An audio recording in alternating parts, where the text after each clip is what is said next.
Okay, I'm live. It is Thursday, February 20th. President Trump's going to be in Colorado Springs tonight. And I've been very busy trying to get things packed up, try to finish this up. So we're still waiting for Elly to come on. While we're waiting, I'm going to go ahead with, I'm going to keep reading in the Psalms because, my goodness, this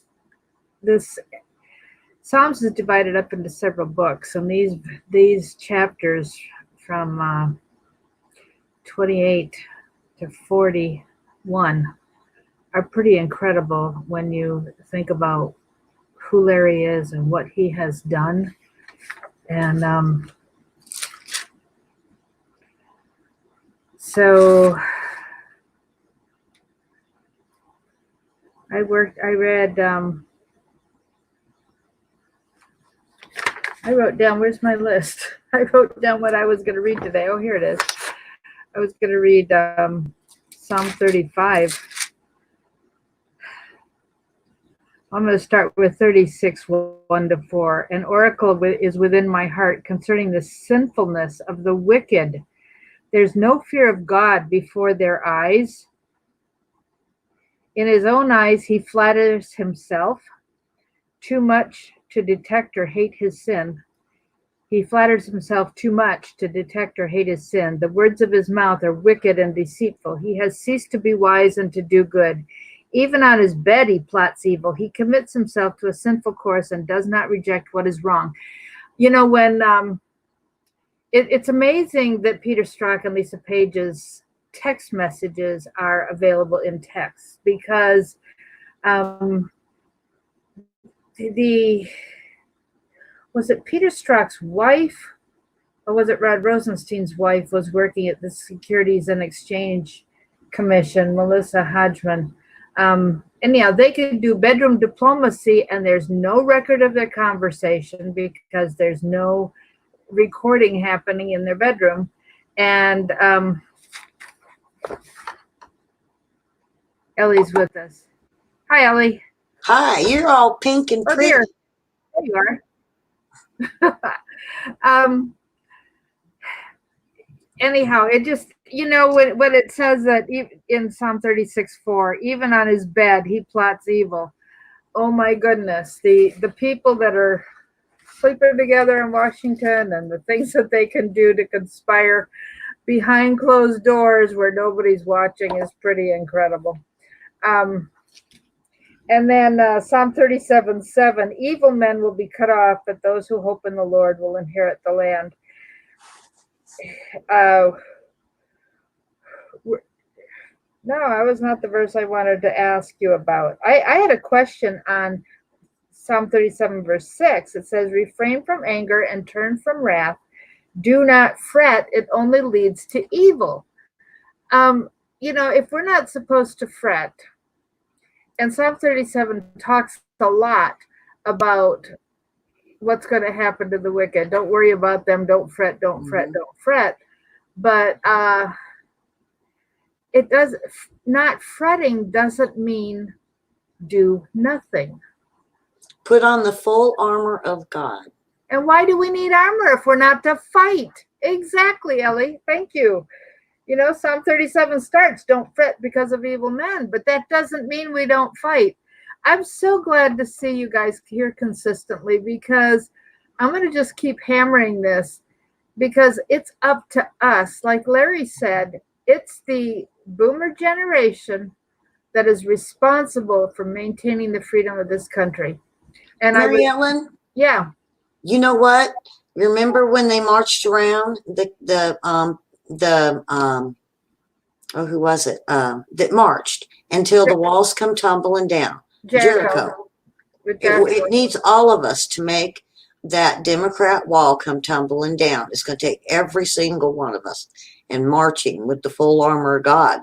And we will beat the evil, you know. And you watch Trump, the more prayers and the more you see him speaking of God and keeping God in his heart, you watch, it's going to be a landslide.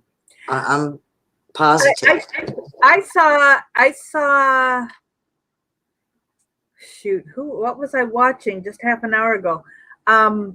They were talking about Democrats going to the Trump rally, seeing the enthusiasm there, and then being interviewed afterwards and going, there's no way we're going to win.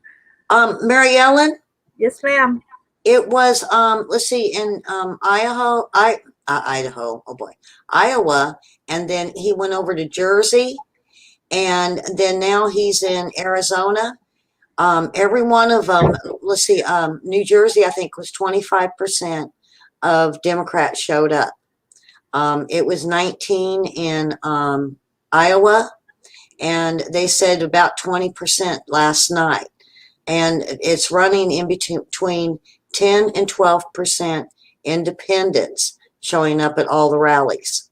So he's getting them. It's walk away. The Democrats are fed up and walking away. I couldn't find the debate last night on YouTube. Now, maybe I started looking too late, but there was one person who was doing it live. He was a Christian guy, but he interrupted and talked over them so much with his preaching that I finally gave up, because the whole point of watching it wasn't to hear somebody's commentary. I don't disagree with what he said, but I didn't need to hear it. So I finally gave up, and I've seen a few highlights today. But like Dr. William Mounts said today, all the Democrats have is death and taxes, murder of the innocent, and taxes, and the destruction that comes with the illegals they're bringing in. He didn't say that today, but I'm adding that piece. So I'm going to read a couple more. I'm not going to read full chapters. Read chapter 35 and read chapter 38 of Psalms. Psalm 37 again, starting at verse 12. The wicked plot against the righteous and gnash their teeth at them. Has anybody seen gnashing of teeth recently? How about Nancy Pelosi behind President Trump at the State of the Union address? But the Lord laughs at the wicked because he knows their day is coming. You know what? And I'm going to make you laugh. I think she is so wicked, and Trump is so heavenly that's what knocks her dentures loose, where she can't speak. Speaking of her dentures, I think I sent you the cartoon that said that if you want to find Hillary's emails, look at Nancy's dentures. And it had a little tiny flash drive being pulled out of one of them. It was pretty funny. All right, I'm going to go back now to I'm just going to read a couple more verses. Psalm 40, verses 13 to 15. Be pleased, O Lord, to save me. O Lord, come quickly to help me. May all who seek to take my life be put to shame and confusion. May all who desire my ruin be turned back in disgrace. May those who say to me, aha, aha, be appalled at their own shame. And then Psalm 41:3, the Lord will sustain him on his sick bed and restore him from his bed of illness. Folks, would you take Psalm 41:3, write it out on a piece of paper and hang it up and look at it frequently? Hang it up on the wall opposite your toilet, or hang it up on your bathroom mirror, or hang it up above your kitchen sink. So it's someplace where you see it frequently, that the Lord is going to sustain him on his sick bed and restore him from his bed of illness. Please do that. We need to be praying for Larry. He is in medically very serious trouble. But again, I'm going to declare Psalm 118:17. He will not die, but live and declare the works of the Lord. And I am waiting for him to come back with a message stronger than he's had before, and that it isn't just his politics. He thinks his life is all about military and politics, but I think he's got a message that is way bigger and stronger than that, he needs to get brave enough to start talking. He doesn't like preaching, and I know he would say I'm being way too preachy to open up his channel with these words, but I think anyhow, I'm praying that he's going to have a little bit of a turnaround in many, many ways. Now, I've got a couple other prayer requests for you guys. I told you that Rabbi Glick had been arrested yesterday on the Temple Mount. And I don't know what the details were. Somebody, I was listening to Pastor Paul Begley, who's a friend of his here. And they get together every time Paul's in Israel. And anytime Glick comes here, he meets with Paul. Rabbi Glick was actually at Trump's inauguration as well. He's got red hair. He's over 6 feet tall. Anyhow, they arrested him, and there is something going on. They interrogated him for 6 hours. Ooh. They came back in the middle of the night last night or early this morning and broke into his house, or forced entry in, and trashed the place, claiming he has information that he's hiding, and even destroyed his daughter's makeup, thinking that it was inside. And so there's something going on there. And the Israeli elections are March 3rd, and Netanyahu is supposed to go to court for his impeachment style trauma on March 17th. So there's a lot happening in Israel right now. And the whole issue of what happens in the end times biblically, right now, our eyes on Israel, we need to keep our eyes on Israel because it really does affect what's going to happen in the world.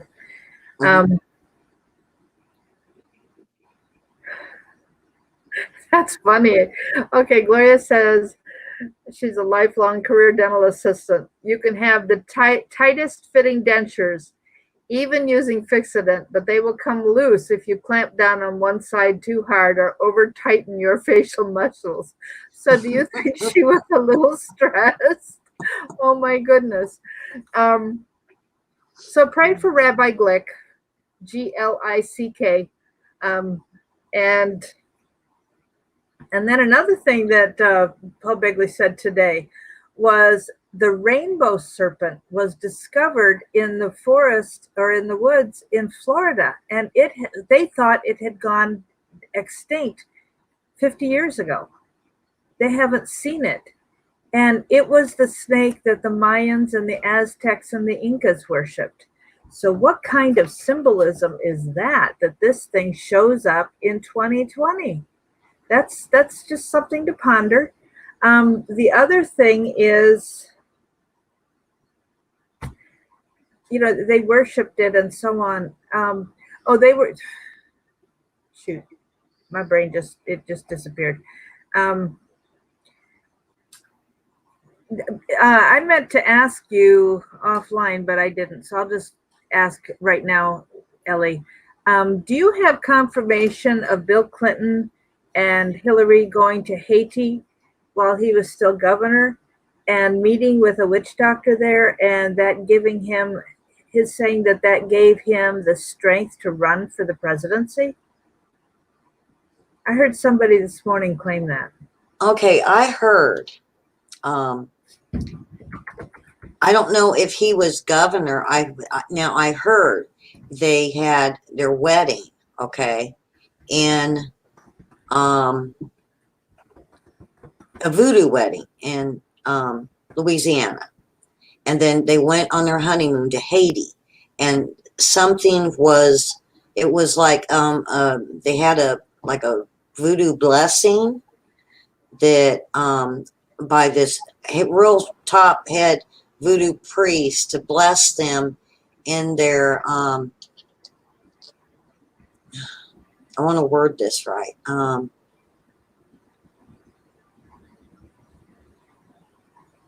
Basically in the political ways that they were taking and their wishes. It wasn't like you're going to be president or you're going to be a governor. It was they wanted they asked for blessings on their political future, basically. And so that's what he did. So they got married, and then they left and went and had a voodoo ceremony in Louisiana, and then they flew to Haiti and had the blessing. So that really could be true, but that was like when they got married. I don't know if, any later on dates, but I know she's in Puerto Rico right now. I don't know why. I'm trying to find out, but she's in Puerto Rico right now. So, so it could be true. It could be like it just got messed up in the messages. And this I heard from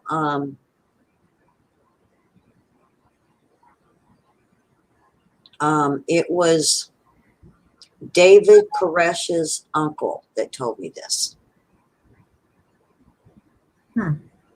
So I knew him and kind of went through the Waco and the Branch Davidian and watching it burn and stuff. And then the info he found out about. One of these days, maybe I'll have to let your audience know what I found out with Waco and Hillary and stuff. But that's who I heard it from, was about the voodoo ceremony and the blessing. So it could just be washed up through, time. And that's, pretty much could be, what had happened. So. Yeah, Larry was, I think it was Waco. Larry was given a flash drive with photographs of what really happened in Waco from somebody who was near, and Janet Reno had all journalists' information confiscated. And this one person had a hole in the bottom of his pocket, and he'd stuck his flash drive or whatever it was, his, anyhow, his pictures had dropped, he'd stuck it in his pocket while he was changing. And so, of course, the one that was still in his camera was, what do you call those? The scan disc, those photo things. The one in his camera was confiscated. And when he got home, he realized, oh, wait a minute, I had one in my pocket. It's not here. And it fell down. And he was terrified because it would have been obvious where the pictures were taken and who had taken them, because they would have known what journalist was there. Larry never released that because he was really afraid when the pictures came out that the guy was terrified of losing his life over it. And then the information came out in other ways, so he didn't have to use it.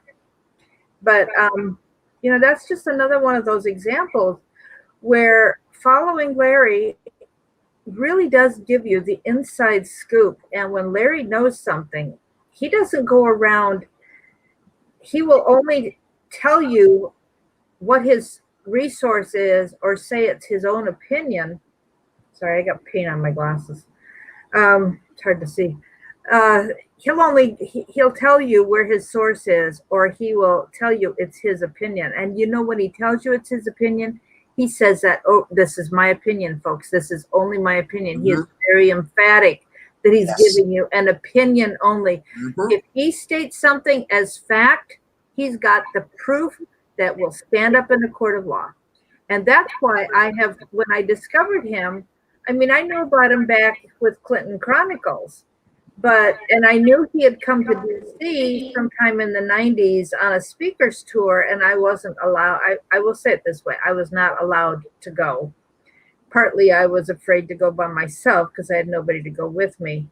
But, and I had kids that, I had nobody, had no babysitter and couldn't get one, and all that. But the other piece was, so I didn't get to go and see him. And so I had never heard him on the radio here. I had listened to some talk radio. I didn't have the radio on very often. So it really wasn't until 2016 that I rediscovered Larry. But I knew the man had the truth, and so I've followed him. I haven't missed a single day since I, first heard from Alex Jones that he was, and that was a fluke that I happened to find Alex that day. But when he started his own show, June 1st, I've been with him ever since. So it's kind of hard right now after talking to him every single day, 2 or 3 days, that I haven't heard from him since January 21st. And so I appreciate when Mark gives me a tidbit of information to know something, anything. But, folks, we just wait. We just wait and we pray. We just wait and we pray. Um, and we thank God for what God is doing in his life. We've got to do that, because that is a message God gave me directly, that we are to be thanking him for what God is orchestrating. Mm-hmm. And it's been good to hear people who are picking up the message that Lance Wallnow, I think it was yesterday or the day before, was saying something, and I thought, man, Larry told us that 2-3 years ago. And I heard somebody else, I think this morning, and I thought, wow, Larry told us that 2 years ago. But you know what? The message is now starting to resonate with some people who do have big audiences. And so there is more coming out, and I appreciate that. But guys, we heard it first here with Larry. Mm-hmm. So I will say again, I haven't heard anything more today, and I was told not to have anything going to Larry's PayPal account. I have 2 other PayPal accounts that we can use, and so text me if you have a donation to send, and I will give you an alternate PayPal account to use. And that's it for what I had to share. Elly, so it's your turn. Oh, well, I thought for sure you'd be talking about the coronavirus. Well, it is here on my list. Oh, on my list. But I had sent you that link, and so yeah, I watched it real quick. And China, they're going door to door now to make sure they've got everybody. And I heard that, and sealing people in their homes. And they have not been honest with us, and they're not really telling us the whole truth. And we're running. We've got, what was it, 10 really good people that's running the. There you go. In honor of Trump being in Colorado tonight. And yeah, that's right. I forgot. When they said December, there was some documents that came out of I want to say Colombia, but I know it was South America, that they warned them in November, the beginning of November. Then they tell us December, and of course they're not going to take it back. They said it, and you just don't question them. And that's how China is. I mean, once they say it, that's it. And if they sent the letter there, that's it. So they were not honest with us on the original cases, and it went from 8 to like 20 that was discovered in the original people that came down with it. And then they started showing real quick how all the streets were empty, and everybody was starting to wear the suits. Well, according to what's coming out with the CDC, they were a week late. So what they showed us was it'd been a week over there or 2. They're not really sure.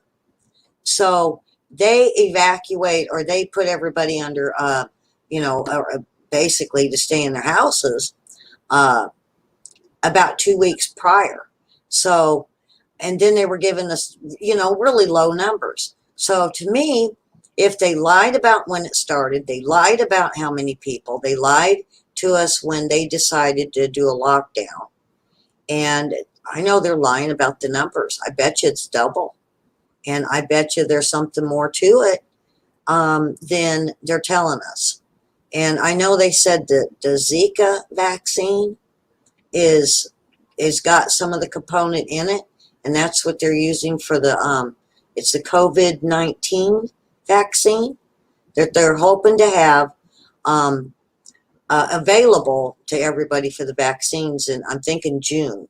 So, but I don't like how now they're going door to door And they said, we want to gather up the last few sick people to contain it. And you know what? I hope our government don't lie to us about how many cases we have here, and then how many cases of sicknesses there are, because they said they had it contained and everything was fine on that Japanese cruise ship. Well, now there's somebody dead. And, now the people that are left on there are freaking out because it's contained on, they say it's contained on that ship. No, I don't. I think that it's a little bit worse than they're letting on. And I hope that the whole ship don't end up, basically half the people on there dying because they're stuck on that ship. That's the worst thing. But the problem with the ship is the air circulation is going to hit everybody. So as soon as you've got one person with the virus, everybody on the ship has been exposed. And I heard this morning that Japan has let everybody out into Tokyo. Yeah. And, if they would have gotten those other people off the ship, all but those few, I would have felt better. But they took some off and then they quarantined the rest. And that never made sense to me, because there was those two that was talking from on the ship saying that they felt fine. Well, if they felt fine, why weren't they taken off?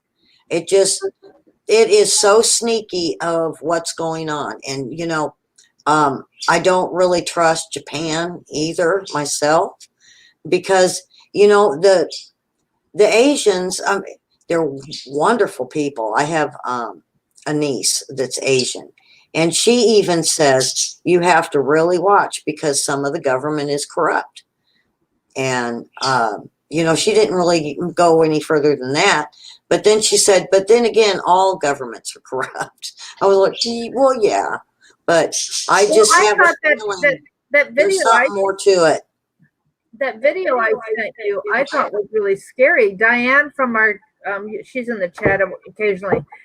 She sent it to me this morning, and it was an interview that, is it Paul Cottrell, who seems to be quite an expert on the coronavirus, a scientist, or a doctor of some sort. She was telling that she was at the VA hospital in San Antonio, and she knew for a fact that they had somebody sick with the coronavirus there, and there was somebody from the government denying that there was anybody there who was sick. And then the numbers were just all whacked out, and well, the official word is, and so she called the San Antonio mayor to let him know and told him to spread the word so that people would be careful. And she's trying to get hold of the governor, and the governor's saying, well, we have to wait and see what the federal government's going to tell us to do. And she said, no, states' rights. Larry preached in 2016 and 17 and 15 all the time, states' rights, states' rights, states' rights. That video he had out, I can't remember. It might be States' Rights Patriots on YouTube. States' Rights Patriots, I think. Anyhow, his video, the audio portion of it is up on YouTube. And I think, as far as I know, it's still there. Sorry, I'm doing something on my cell phone right now for somebody in the chat.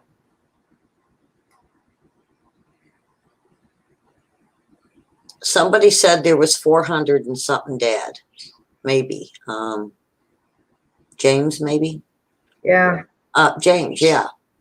It says, I've heard 462 on board the ship have died. I haven't heard anything on that. Ed said it's incubating. That's probably what, it's, and what gets me is they had, what was it? There was a few, I think it was Carnival Cruise. I'm not going to say, there was some of the other cruise ships that they had people that were sick, and they took it off, they let everybody off, and within a few hours they had loaded the ship back up. and took more people on a cruise in that ship that had the virus. Yeah.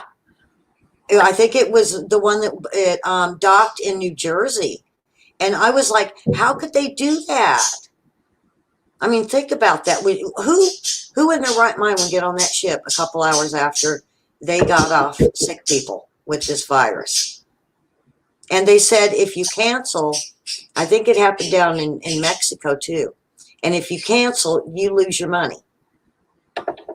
They weren't going to let them get their money back. Linda, I was wondering about Jim Jordan myself today because I haven't heard, and I didn't call. I was too busy to call to find out if he's back. You know, they all kind of got quiet. I haven't seen Graham or Jordan or I've seen Getz. I was wondering that myself this morning. I hadn't seen him, and it was kind of odd. Nunes and Kevin McCarthy were in California with the president yesterday. But Jim was not on the stage with them because I guess Kevin McCarthy's from California, and so I know Nunes is. And you know the threat that Trump made at Newsom in California, and Pelosi and Schiff. They had better do something about their homeless, or he will. I loved it. Because the audience did too. Yeah, I think that's the next thing that President Trump really needs to address, and it's not the illegals that are here. I think it's the veterans that are homeless. The veterans that are homeless have been like that in California for a very long time. And I think he needs to, he's got the smartest people in the world working for him. And he needs to figure out the homeless and do something in California and see if it works. Even if it's shelters or, like buildings with apartments. Or the other thing that's really working is tiny homes. I totally support the tiny homes. And they're like little one-bedroom studios. They're about 600 square foot. I mean, those are tiny, but it's something for them to live in. And, just with the tax money that we're spending to clean up the streets in San Francisco, we could probably house every veteran across this country, because they're paying them a massive amount of money to clean up poop in the street in San Francisco and LA now. And the work crews that are having to go and clean up after when they move up to clean up all the garbage. And, granted, they might try to live like that. I don't think the veterans do that. I think it's the heroin addicts that do that, because they're just laid out. And, that would be the next thing to take care of. But Trump has got to address the homeless and veterans. The veterans and the housing in Chicago and Chicago. Where's the other one? Baltimore, maybe. Minneapolis. The projects. We have got to get rid of those projects. That is the worst idea that they came up with in the 50s, and it was to round. This is what I learned with the Dreamland, and this disturbs me, and I'm probably having a hard time talking about it. This was meant to segregate Black Americans, and they were going to put them all in projects and basically try to do away with them. And they put them all over the country, and the only ones that really survived was in like Chicago and Minneapolis. And it was to try to eliminate them or enslave them, but they were definitely going to separate them from us. And, I think that's why they got so angry in the South. And, when we had one, she wasn't going to sit at the back of the bus. She wasn't going to sit in the back of the bus.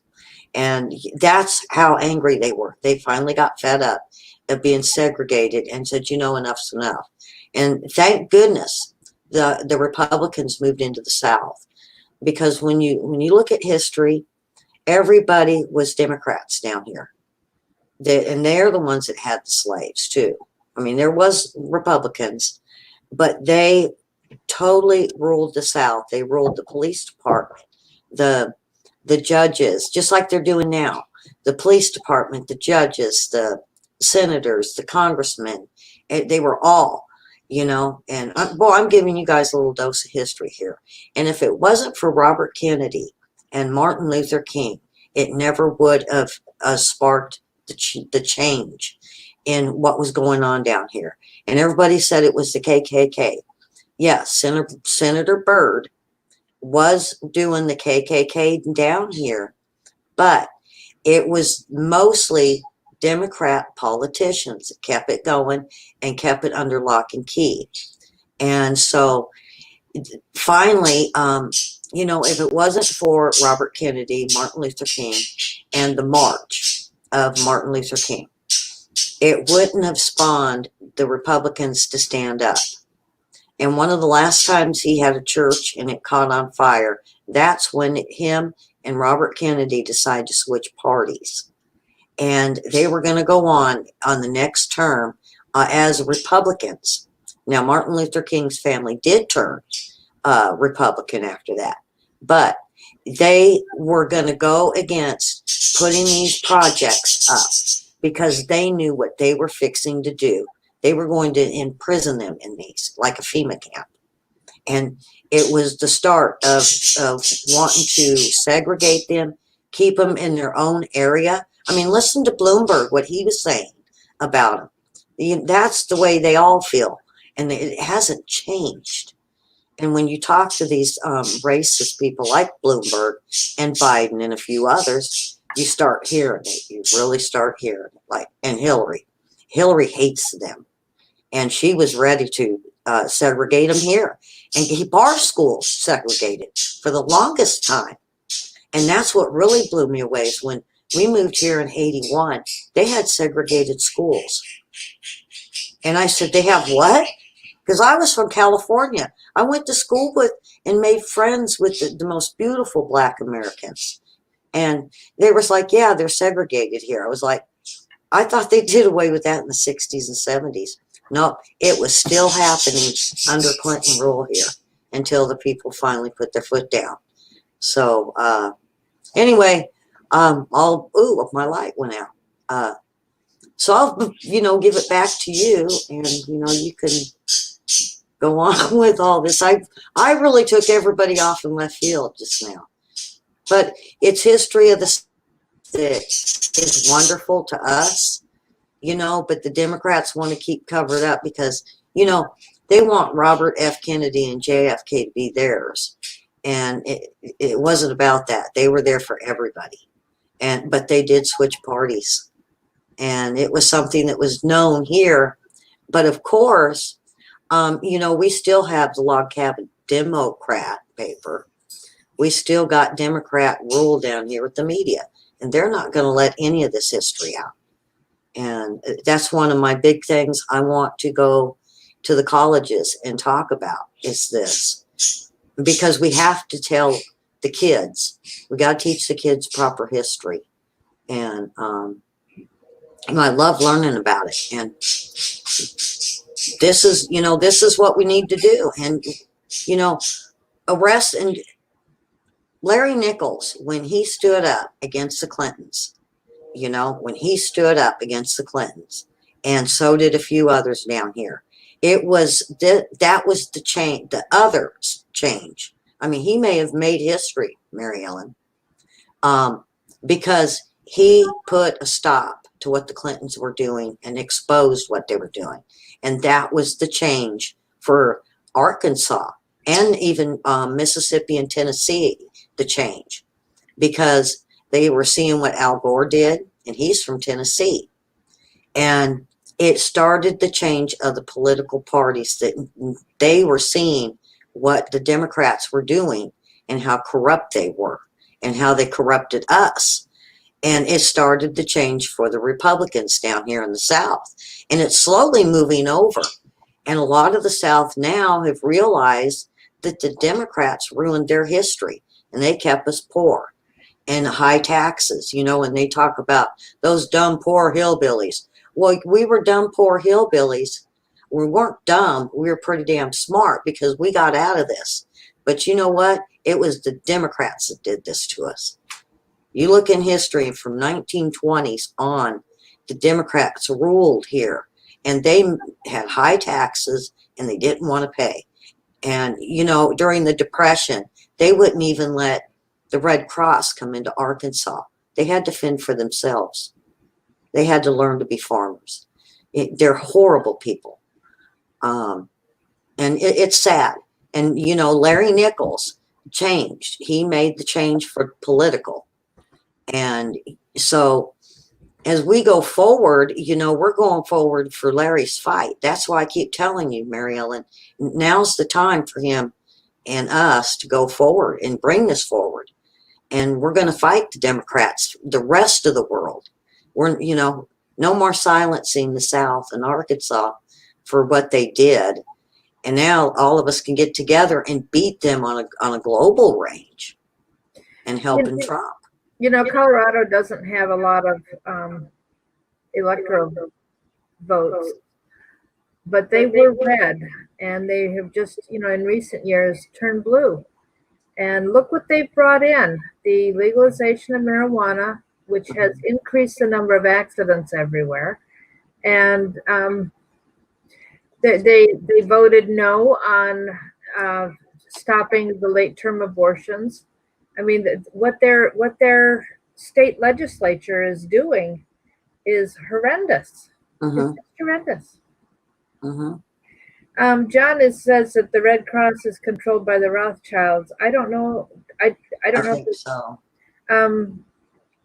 You know, when the big flooding happened in Houston, there were people bringing food and water and helping and trying to help, and the Red Cross said you're not allowed to donate clothes. You know, give it to us, and then just put it in the trash.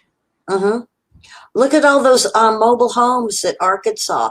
We had like 10 miles worth. I mean, there's hundreds of them that we had to take down there after the flood and everything had went back down to donate. And they told us no. So now hundreds of them are sitting in the field rotting. They, you know, because then it was under, they couldn't sell them or give them away or nothing to anybody, not even just give them away to homeless people, because they had used kind of like government aid to help get those under like the 503 and 502, the fundraising thing. So they couldn't sell them. So then they just sat there. And it wasn't till, I'm going to say, we got back in 96. So I'm going to say real close to about 98, 99. No, it was after that. When was Katrina? Maybe it was 2001. Well, it was GW. 9/11 was 2001. So I'm thinking 2003, 4, somewhere in there. You know, I'm not even gonna guess on it because I would rather get the dates right.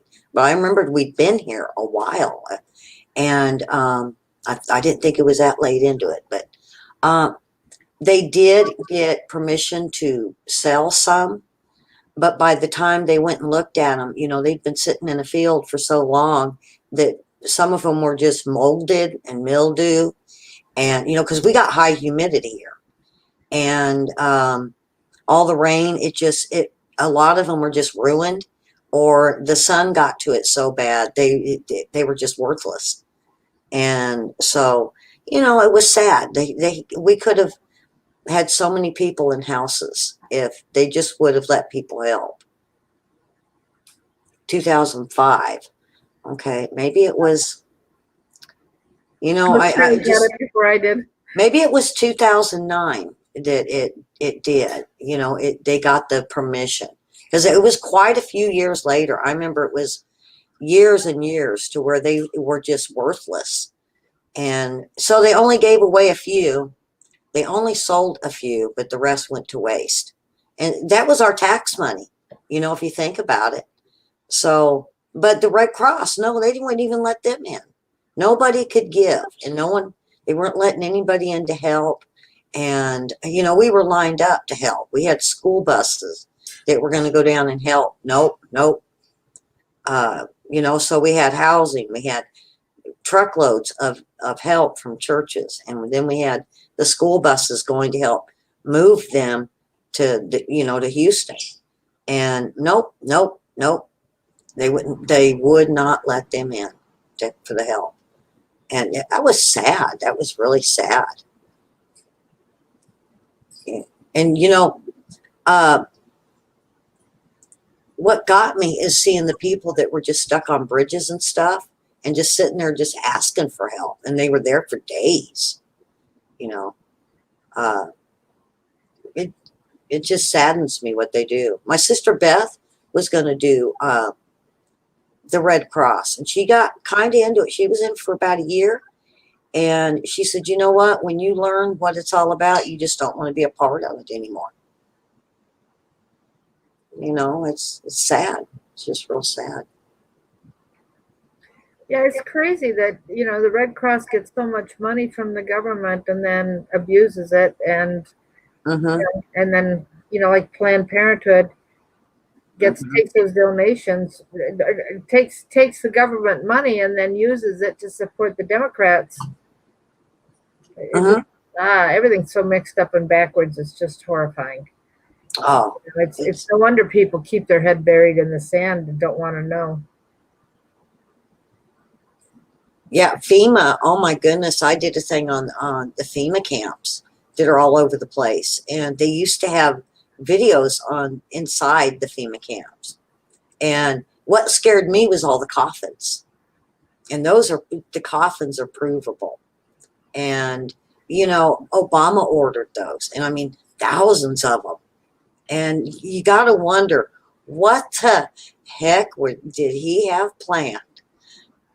Thousands of coffins. The FEMA camp is one thing, but when you see the stacks of coffins that hold like 5 to 8 bodies in them,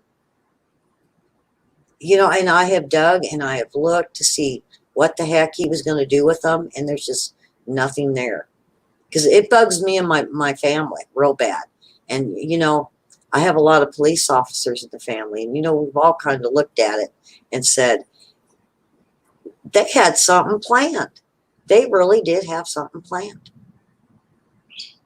I don't know if they thought we were going to revolt and there'd be a civil war and hundreds or thousands of us would be dead, or if they were planning something else. Who knows with these creepy people. But,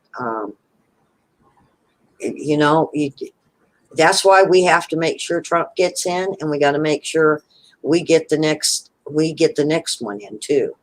I think if we had Trump the 8 years and another really good Republican in for 8 years, we might be able to fix this country.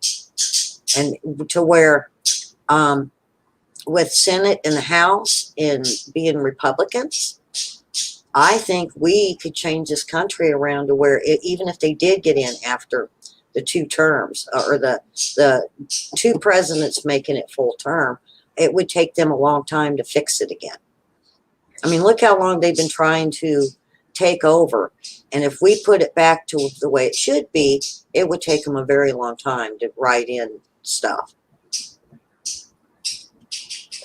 Pam is saying that money for the homeless is skimmed and goes into the pockets of people like Pelosi, because I don't think anybody will know. But I've heard the statistic that there's $40,000 per homeless person that goes from federal money to California. $40,000 per homeless person? Where does that go?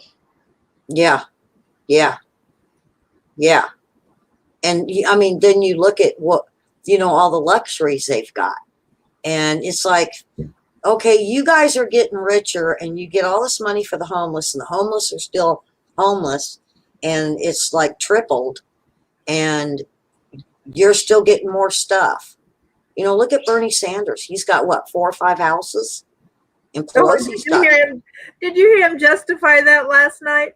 Well, I have to have a home in Washington. That's where I work. Well, I have to have one in Vermont. That's where I'm from.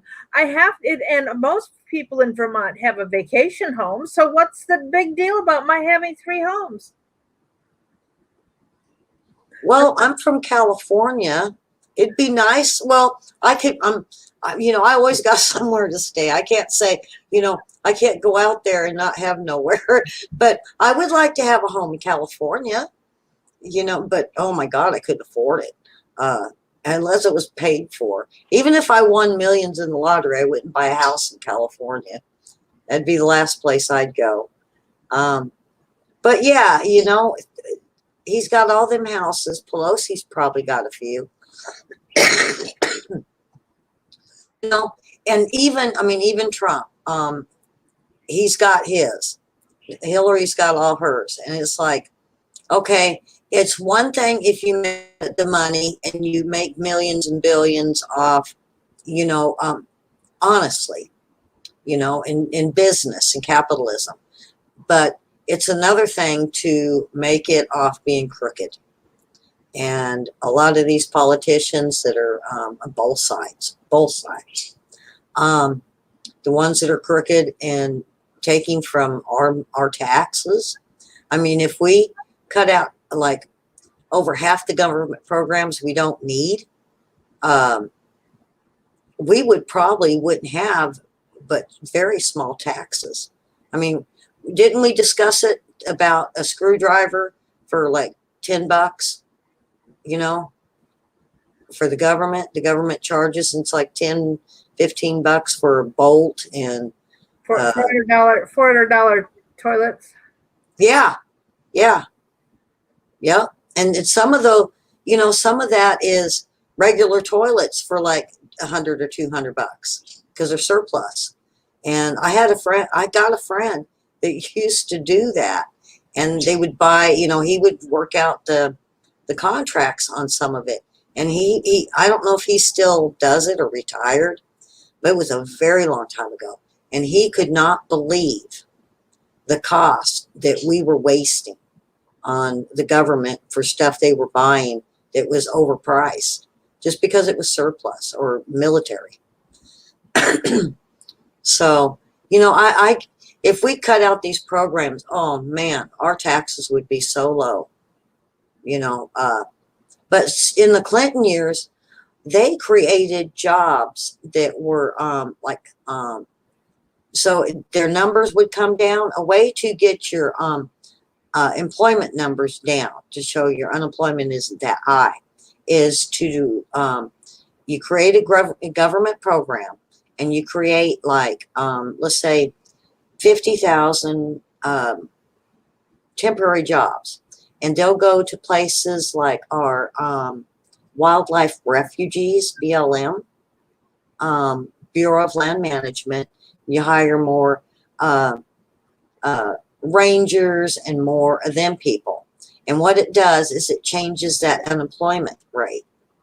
And then at the end of like the contract, they cut these people away, but you make sure it's in the next presidency, so it goes bad on the next president and not on you. And it's a typical political trick, is what I say.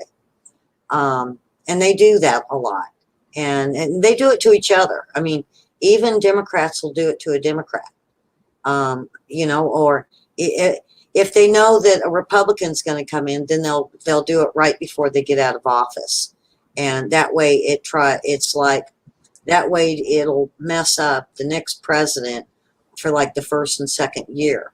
I think that's why Obama is trying to get the credit for what he did, because his ran into 2 years into Trump. But the problem is when Trump got in and seen it, he was smart and business enough that he changed the policies and made what Obama tried to do null and void. So it's You know, it's crazy how they play politics just to get rich, just to get rich, and you know, change the numbers to make them look good. So, Where did I hear they are having a massive road building program? I heard that this morning in another country, and I thought, man, we need that here. We, our state. that's the infrastructure we're waiting on for the bridges. I mean, think of the dams. It's been up for many, many, many years. And that's part of the infrastructure that Nancy Pelosi's sitting on. Our highways, our bridge, some of them huge bridges, our dams, you know. And I think of when Oroville went, and that was in California. And it's infrastructure. They don't put no money into fixing anything, and that dam to this day still is on the brink of going again. It was a temporary fix because they don't have the funding. And for her to sit on infrastructure, that infrastructure bill, and it screws California, it could be a major disaster there. And she just don't care. Or Newsom, he just don't care. Neither did Governor Brown. You know, I once dated Governor Brown's nephew, and actually went to the mansion one time, and went to his house, and I swam in Governor Brown's swimming pool. That was back when he was with Linda Ronstadt and stuff. So, ain't that a weird? It's just about 4:00. It went fast, huh, guys? Yeah, I don't think there was anything else in the chat that we needed to address. So, folks, I've got my phone number up on the screen. If you have any way that if you want to donate to Larry, give me a text message, text me, and I will. We can talk about how you want to donate, whether you want to use PayPal or some other way, and we can talk about what's the best way to get money to him. And Mark, who does the T-shirts, is able to, pass money through. So we've got his PayPal account that I've been giving out the last couple days. So, and then we have another one that Larry had given me as well. So, all right. Thanks, guys, for being here. We'll be back tomorrow. And have a good evening. Enjoy the Trump rally in Colorado Springs tonight. God bless President Trump. Absolutely. All right. Talk to you tomorrow. Bye.